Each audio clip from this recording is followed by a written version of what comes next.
दोस्त बनो मगर बेवकूफ दोस्त मत बनो।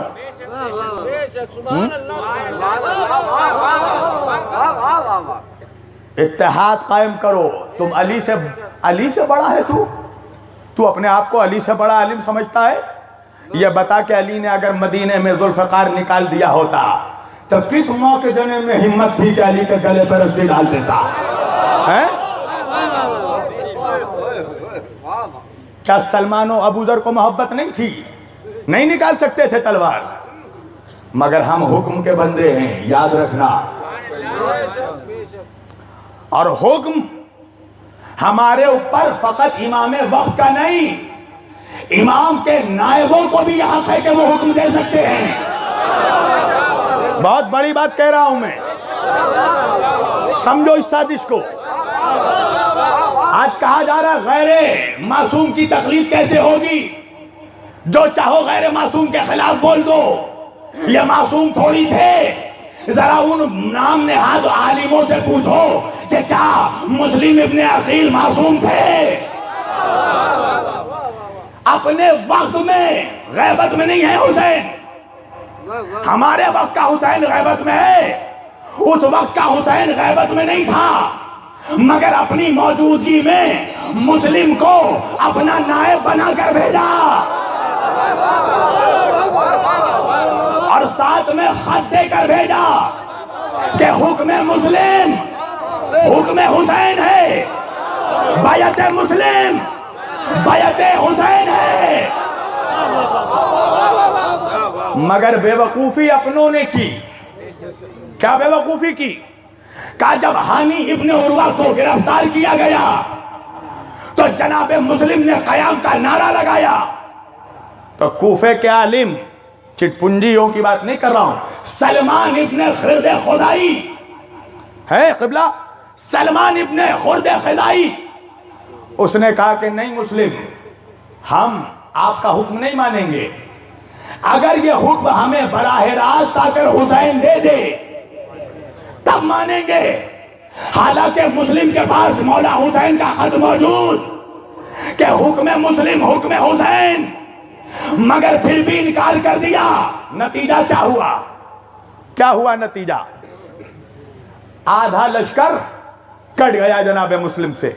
भाई मैं मीरठ में हूं, कलकत्ते से आया हूं ना, अगर तुम्हारे यहां का कोई लोकल मौलवी मेरी मुखालिफत करे तो आधा मजमा यूं ही मेरे खिलाफ हो जाएगा। इसलिए कि लोकल का इम्पैक्ट अलग होता है, जो सच्चाई है। मैं जितना बड़ा सच्चा रहूं, मगर लोकल मुखालिफ कर दे तो आधा मजमा कट जाएगा। फिर क्या किया इब्ने मरजाना ने, नजिस मां के नजिस बेटे ने क्या चाल चला? कहा कि मैं सोने का मौजूदा दिखाऊंगा। बड़े बड़े सरदारों को बुलाया, कहा कि अपने कबीले के जवानों की तलवार लाकर एक तराजू पर रख दो और दूसरे तराजू पर सोना रख कर ले जाओ। औरतों में इंतशार फैलाया कि यजीद ने शाम से एक लश्कर भेजा है जो करीब कूफे में आएगा और कूफे की हर चीज को, जानो माल को हलाल कर देगा। औरतें खौफजदा होकर निकल गई घर से। बीवी आई शौहर को ले गई, बेटी आई बाप को ले गई, मां आई बेटे को ले गई। तन्हा रह गया मुस्लिम, तन्हा रह गया। यहां मुख्तार बिन उबैद सकाफी करबला से, कूफे से बाहर जा चुके थे कि अतराफ से कबीलों से बैत ले सके, मगर जब तक लौटे मुस्लिम शहीद हो गए। मुझे इंसाफ से बताना एक चीज कि अगर सलमान इब्ने खुर्द खुदाई ने बेवकूफी ना की होती और मोमिनीन मुस्लिम का साथ दे देते तो क्या करबला का वाकया होता? इसलिए कि मुस्लिम मरजाना के बेटे को कत्ल करने के बाद दारुल अमारा पर काबिज होते और यही लश्कर लेकर नुसरत हुसैन के लिए निकलते तो पता ये चला कि हर वक्त का इब्ने ज़ियाद इस बात को समझता है कि अगर वक्त के इमाम को निशाना बनाना है तो पहले नायबों को टारगेट करो।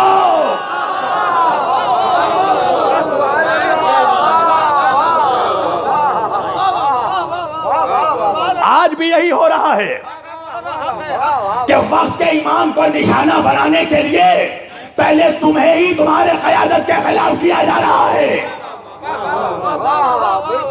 कि तुम नायबों के दुश्मन हो जाओ, ताकि जब वक्त का इमाम आए तो पहचान ही ना सको। तवज्जो कीजिएगा। और एक बात तो समझ में आ गई कि अगर वक्त का इमाम सामने मौजूद ना हो तो जो इमाम का नायब होता है उसको ये अथॉरिटी होती है कि वो जिहाद का हुक्म दे सकता है। वक्त का मुनाफिक भी यही बात से डर रहा है कि इमाम गैबत में है, ऐसा ना हो कि खामनाई जिहाद का हुक्म दे दे।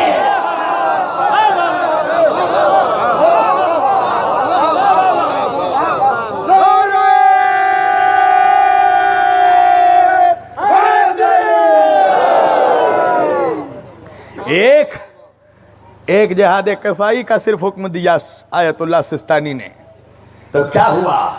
आज ISIS का नक्शा मिल गया है। हम लोग दावा करते हैं बैठे बैठे हम बहुत बड़े हुसैनी हैं।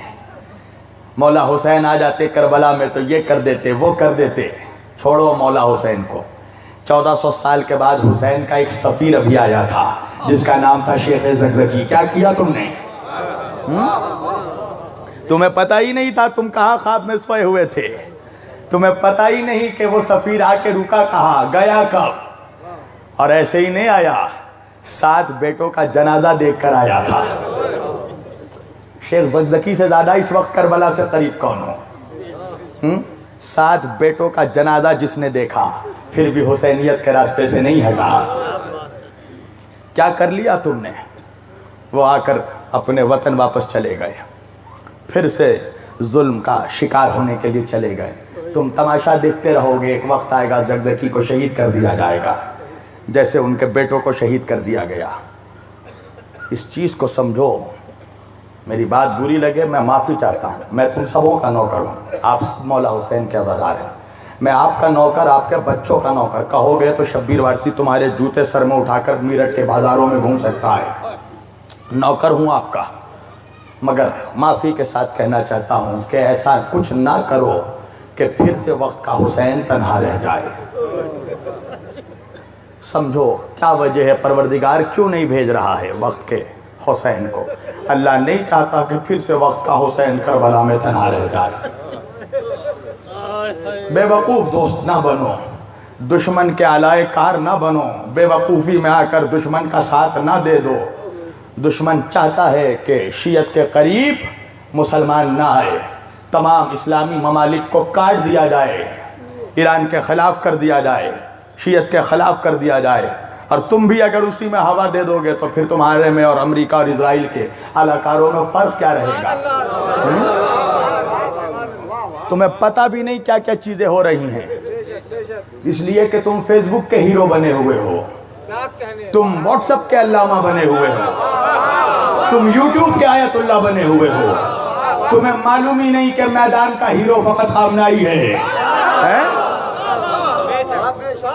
हम बैठे बैठे यहाँ करते मौला, वक्त आया तो हिमालय पहाड़ उठा लेंगे। क्या कर लेंगे?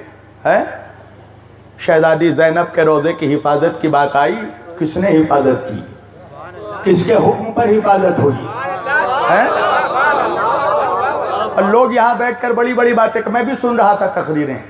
एक साहब आए, उन्होंने कहा हज़रत अब्बास बचा लेंगे। मैंने कहा मौला अब्बास के जूते की खाक मेरे आंखों का सुरमा है। मेरा भी अकीदा है, अगर अब्बास चाहेंगे तो बेशक बचा लेंगे। तुम क्या करोगे? मुझे ये बताओ, शहजादी ज़ैनब की अज़मत बुलंद है या शहजादी सैयदा फातिमा ज़हरा की अज़मत बुलंद है सलामुल्लाह अलैहा? तो हर मुसलमान, हर मोमिन कहेगा कि फातिमा ज़हरा का मुकाबला कोई नहीं कर सकता। ये बताओ कि उनके रोज़े को शहीद किया गया कि नहीं किया गया? तो जो मुनाफिक सैयदा का रोज़ा तोड़ सकते थे, बेटी के रोज़े तक नहीं पहुंच सकते थे, मगर बचाया किसने? जुबानी शेरों ने नहीं बचाया, हकीकी शेरों ने बचाया। हिजबुल्लाह ने कुर्बानी दी। और किसके हुक्म पर कुर्बानी दी?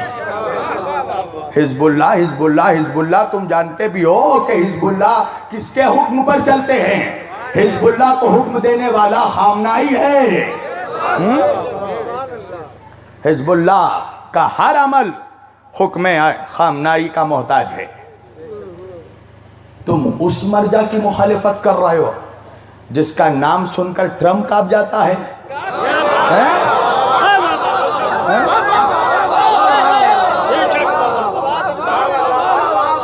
तुम्हारा और मेरा नाम सुनकर मेरठ का एमएलए नहीं कांपेगा।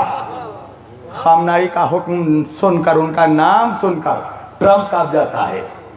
जब उस जलील ने गुस्ताखी की ना खामनाई साहब के खिलाफ, तो अमेरिका के सेक्रेटरीट तक किसका खत पहुंचा? कासिम सुलेमानी का। और वो खत कम से कम 12 और 14 वसीलों से होकर पहुंचता था, मगर जब वो जाकर अपने डेस्क पे, अपने दफ्तर में बैठा, फाइल खोला तो देखा कासिम सुलेमानी का खत मौजूद है। अल्लाह अकबर। और खत का जुमला क्या था? कहा, खबरदार आज के बाद रहबर के खिलाफ जुबान ना खोलना, इसलिए कि ये खत जितने तुम्हारे करीब है हम भी तुम्हारे उतने करीब हैं।